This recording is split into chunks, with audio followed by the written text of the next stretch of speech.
Shalom. Please be seated if you're in the building, and everybody else get comfortable in your cars and trucks and RVs and everything. Please take your book of Yahweh and turn to Micaiah, chapter 4, verses 1 and 2, or Isaiah chapter 2, verses 2 and 3. Both these scriptures say the same thing. They are word for word the same in the Hebrew. I want to read this real quick. I've got a lot to cover and not a lot of time to do it with. But in these scriptures, either Micaiah chapter 4, verses 1 and 2, or Isaiah verses 2 and 2 and 3, it reads, "But in the last days it will come to pass that the mountain, the promotion of the house of Yahweh, will be established in the chief of the nations. It will be raised above all congregations, and all peoples will eventually flow to it. And many nations will come and say, Come, let us go up to the mountain, the uplifting of Yahweh, and to the house of the father of Jacob. And he will teach us his ways, and we will walk in his paths. Because the law will come forth from Zion, and the word of Yahweh from Jerusalem." There's been some confusion on this word house. The word house that is written in Micaiah 4:2 and Isaiah 2:3 is translated from the Hebrew word bayit. And this word pardon me, this word is listed on pages I'm sorry, my apologies. Is on page 154 of the Dictionary of Classical Hebrew by David Kleins, volume 2, page 154. Now I'm going to put this on the screen. I'm not real sure that I get it right, but how do you do it? I'm not real great with those screens. But if you'll see there, it says House of Yahweh. There it is, right there. Okay. There was some concern because there are a couple of the interlinears out there being published where they don't say House of Yahweh, they say temple or tabernacle. But here is the interlinear. This is the English Standard Version interlinear on page 1957. This print's really small. 1957. And I put this one in. Did I get it? Now look. This is Micaiah 4 verses 1 and 2, or Isaiah 2 verses 2 and 3. And look what these other interlinears say. "And he shall for the latter in the days he shall be mountain of," and there it is, house of Yahweh. Not a tent, a tabernacle, or a temple. House of Yahweh. And then here it comes down here in this verse about it said the house of the house of the father of Jacob. There it is, Yahweh, and to house of the house of Yahweh of the father of Jacob. Of course, Yahweh is the father of Jacob. Now the words "go up" that are written in Micaiah 4:2 and Isaiah 2:3 are translated from the Hebrew word "olah."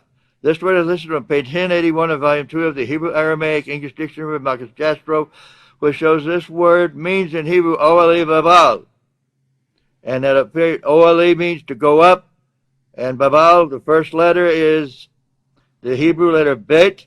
The Analytical Hebrew and Chaldee Lexicon by Benjamin Davis shows this word is a preposition that means to move to, noting motion of movement. And the two letters of the Hebrew word babal are the Hebrew letters bet and lamed, which put together form the Hebrew word Baal. Now that is bet lamed, not Baal, which is the Lord. The Hebrew word Baal is listed on page 205 of a Hebrew and Chaldee lexicon to the Old Testament by Julius I, who shows this is the original form of the Hebrew word and name Abel. Now again, the house, that word house, is we showed there by the Dictionary of Classical Hebrew by David Kleins. It is translated from the Hebrew word bayit, and it means house of Yahweh. The words "come forth" that are written in Micaiah 4 verse 2 and Isaiah 2:3 are translated from the Hebrew word yatzah. This word is listed on pages 488 and 499 of Volume 2 of the New International Dictionary of Old Testament Theology and Exegesis by Willem van Gimmeren, which says that word means to restore. The word, I'm just saying, they have a word that's translated word, that's in Micaiah 4:2 and Isaiah 2:3 are translated from the Hebrew word yatzah. Okay, the word in the scriptures is translated from the Hebrew word tabal. This word is listed on page 182 of a Hebrew and English lexicon of the Old Testament by Brown, Driver, and Briggs, which shows this word is a correct translation. And the Hebrew Aramaic English Dictionary by Marcus Jastrow, page 1, page 270, also shows this word refers to Abel. It means word. The word from, that is written in Micaiah 4 verse 2 and Isaiah 2 verse 3, is translated from the Hebrew preposition ma. This word is listed on page 112 of part first of the Hebraic tongue restored by Fabre d'Olivet, which shows this word means by, or by means of. The word Zion, that is written in Micaiah 4 verse 2 and Isaiah 2 verse 3, or Micaiah 2, okay, there you go. Yeah, right. Micaiah 4 verse 2 and Isaiah 2 verse 3 is translated from the Hebrew word tzu. That's Zare Wa He. This word is listed on page 824 of Volume 1 of the Hebrew Aramaic English Dictionary by Marcus Jastrow, and volume page, and it also is listed on a couple of other parts of it. The book points out that this word is commandments. 613 commands, positive and prohibitive. If you do them as they are commanded, they are deeds of merit. The word Jerusalem, that is written in Micaiah 4 verse 2 and Isaiah 2 verse 3, is translated from the two Hebrew words are Yaru and Shalom. The Hebrew word Yaru is listed on page 436 of Volume 2 of the Hebrew and Aramaic lexicon of the Old Testament by Collier and Baumgartner, which shows this word means a priest who teaches or instructs. The Hebrew word Shalom, that is listed on page 1533 of Volume 4 of the Hebrew and Aramaic lexicon of the Old Testament by Collier and Baumgartner. I'm going a little fast, and my tongue is kind of tied up here. The Volume 4 of the Hebrew and Aramaic lexicon of the Old Testament by Collier and Baumgartner, which shows this word means to keep peace. So this is what Isaiah 2 verses 2 and 3 and Micaiah 4 verses 1 and 2 are saying. But it will come to pass in the last days that the mountain of promotion of the house of Yahweh will be established in the chief of the nations, and will be raised above all congregations, and all nations will eventually flow to it. And many people will come and say, let us go up to Abel, to the mountain, to the promoted place to praise Yahweh, to the house of Yahweh, Father Yahweh, the Father of Jacob, and he will teach us of his ways, and we will walk in his paths. For the law and the word of Yahweh will be restored to Abel by those who keep his laws, which if one does them as commanded, they are deeds of righteousness, and who are taught by the priest who teaches peace. Now this doesn't go on there, but I want to put it over here. If you will, turn to Revelation 14, verses 1 through 7. We're going to go over this real quick. Please be patient. Get the DVD or the CD when it comes out. Revelation 14, verses 1 through 7. And I looked, and behold, the Lamb standing on Mount Zion, and with him 144,000, having his name and his Father's name written in their foreheads. And I heard a voice from heaven, like the voice of many waters, and like the voice of great thunder. And I heard the harpers singing with their harps. And they sang it as it were a new song before the throne. And boy, haven't we seen some nice new songs come through. Songs, not songs, songs. I got a square knot in that tongue. And they sang as it were a new song before the throne and before the four living creatures and the elders, that's priests. And no man could learn that song but the 144,000 who were redeemed from the earth. And that's kind of true.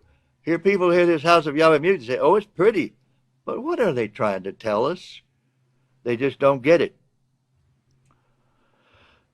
But we do. The house of Yahweh.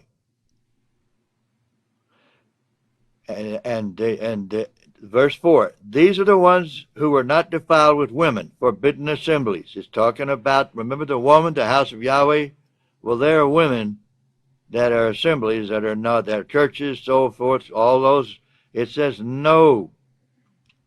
For they are virgins, they are cleansed and pure. The red heifer they've been on it. They cleanse themselves by eating clean food, not dead rats, dead bats, dead dogs, dead people, dead pigs, dead salamanders, dead frogs, dead lizards, dead snakes.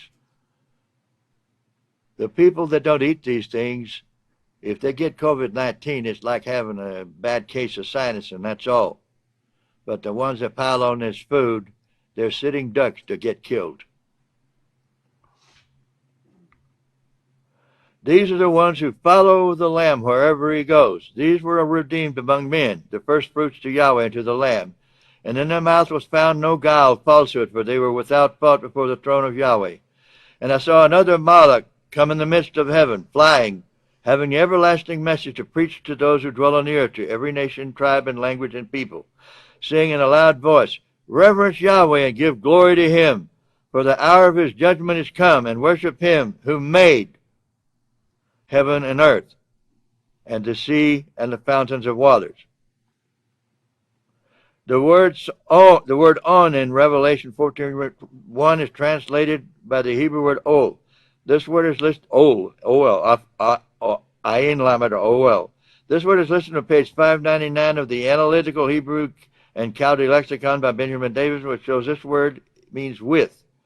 The word mount that is written in Revelation 14:1 is translated from the Hebrew word har. This word is listed on page 371 of the Hebrew and Chaldee Lexicon to the Old Testament, Julius First, which shows this word means mountain of the house of Yahweh. The word Zion that is written in Revelation 14:1 is translated from the Hebrew root word Zion and its root word zu. This is a traditional translation of the Hebrew word Zion, and this word is this word is listed in its word group on Volume 1, page 824 of the Hebrew Aramaic English Dictionary by Marcus Jastrow, which shows this word means 613 commands, positive and privative. If thou doest them as they are commanded, their deeds are merit. So this is what Revelation 14:1 is saying. We were going to cover 14:1. The rest of it is pretty straight and clear. And I looked, and I beheld the Lamb standing with the house of Yahweh, who are those who keep all of his laws, and with him 144,000 having his name and his Father's name written in their voice in heaven, in their forehead, not heaven, written on their forehead. And I heard, and anyway, and look, if you will, this is what we're talking about. He saw Yeshua standing with the house of Yahweh. You heard people say, stand. I'm here to tell you right now, Yahweh and Yeshua stand for you. And that's what it's all about. Those who keep all of the laws, the 144,000, they have the name Yahweh and Yeshua's name written in their forehead. In other words, those are the only things are on their minds. Reverence Yahweh by keeping all of his laws. For this is the duty of all men, as Solomon said in Ecclesiastes. May Yahweh bless your understanding.